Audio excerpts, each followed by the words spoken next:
Ladies and gentlemen, we are here with Jon Schnitzer. You know him from Haunters, The Art of the Scare, the best Halloween documentary in existence. Okay, my first question to you. What were some difficulties making this documentary? Really, the biggest challenge of the documentary is telling a great story and giving people the feeling of going through a haunt in a way. Like, I want the parts where they make you laugh out loud, that make you want to look away, that make you feel kind of emotional and moved about like how inspired you feel, but also there's got to be at least one moment where you feel so grossed out you have to look away and then yell, like, why would someone do that? Because even the best traditional haunts, there's always that one, like Reign of Terror and other haunts that are super traditional. They always have that one toilet bowl scene where water sprays out and it stinks and it smells. Like, why? Why do they do that? You get all mad, and then the next thing is a real surprise. I wanted the movie to mirror that experience. So the hardest part really is there's no script and you're doing a documentary, and you can't hit the fast forward button on people living their life.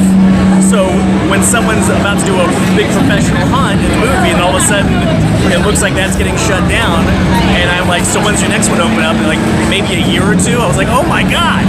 So a documentary is really buckle up and your life, you just have to like surrender your life. I can't believe it went from Kickstarter to Netflix. I still can't believe that. I have to tell you, you managed to capture the spirit of Halloween for all its good and its fun and twisted bad element that could pick it up, and it's truly amazing documentary. So my question is this: I like how you centered it around three individuals. You centered it around scare actor Shermar, Donald Loganberry from Nightmare on Loganberry, and then also Russ McKamey from McKamey Manor. So was that your original plan to have those three individuals, or was it a completely different direction and it evolved into that? My original cut was insane. My original cut had like 13 haunts in it. It was like, it should have been called Hauntapalooza or, Hauntgasm. It was way too many haunts. It was like haunt, because I'm a haunt nerd.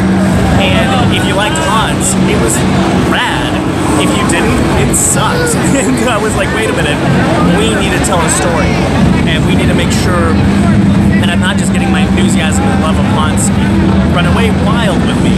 I want to really focus it. And what I was noticing was I was testing it on lots of different people. People who loved haunts and people who hated haunts. People who love Halloween and people who had never dressed up for Halloween ever. And I was noticing in the intersection was that people were really into Donald's story, people were really into Char's story, and people were really into Russ's story. The other stories are great too, but these were the emotional stories. I wanted to show the challenges of someone who, like Donald's haunt, because the thing about Donald's haunt that's so interesting is that haunt brought his dysfunctional family together, but it's also been putting a rift between him and his wife. I thought that's such an interesting story. Yeah, that was an interesting dynamic, and it was kind of like, I mean, obviously, if you watch the documentary, the audience can decide. But it was definitely interesting for you to capture all the rawness of human emotion while telling the story at the same time. And it's awesome how it kind of just naturally evolved into that, just based off the story. It did. I mean, honestly, as I was filming, haunts were getting more extreme. And so then I was going, wait a minute, we're capturing a moment in time right now. Why are haunts getting more extreme? What happened? And every time I asked someone from Blackout or McKamey Manor, they kept saying, I don't know, this is just what we do. Because when you're in it, you don't really dissect what you're doing and why you're doing it. That's for later on. So I decided I'm going to see when Halloween started making the most amount of money. And that's when we got to that haunt history section. We started revealing, oh, wait a minute.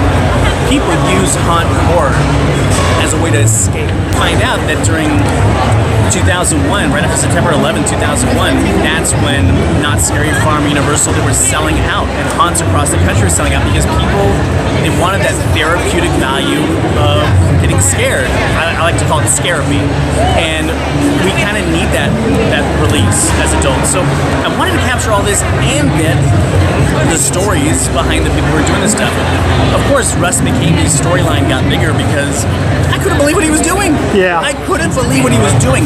And what's fun about the movie is I'm not judging anybody. I'm not telling you what's right, what's wrong. I want people to make up their own minds. Because what's right for you might not be right for you. I love that you did that, by the way. Thank you. I love that you were so impartial, yet you presented the evidence on both sides very clearly. I want to make sure that whether it's Russ McKamey, Donald Jolson, Charmaire, anyone that you meet, there's at least one moment where you can identify with that person as a human being.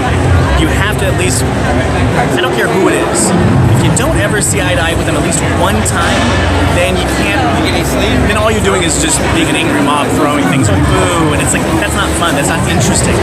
The more you get to know them, the more you get to understand what it is that they're doing, why they're doing it, then you can have a great opinion and you can have a great debate. This brings me to my final question, and I appreciate all your time. So you make this awesome documentary that captures every great thing about Halloween, like pumpkin pie to horror movies, to just having a damn good time. You made the perfect documentary. I mean, I've never seen another Halloween documentary, and if I ever do, this will be the one to compare it to, okay? So I mean that, it's gold, 100%. Okay, so what's next? What are you gonna make now? I mean, you don't make this awesome documentary not to make another one. Are we getting Art of the Scare 2, or are we gonna do something else? What's next? I've been working on a few different things, actually. Woo, okay. And we've been working on what we're doing next with Honors, and I can't really say much about it right now because I'm not allowed to say much about it yet. However, something's happening with it. Thank you, guys. Check out Honors Heart of the Scare. Amazing documentary. Jon Schnitzer, guys, thank you for your time. You're amazing. I appreciate it. Take care. Thanks. Take care. Bye.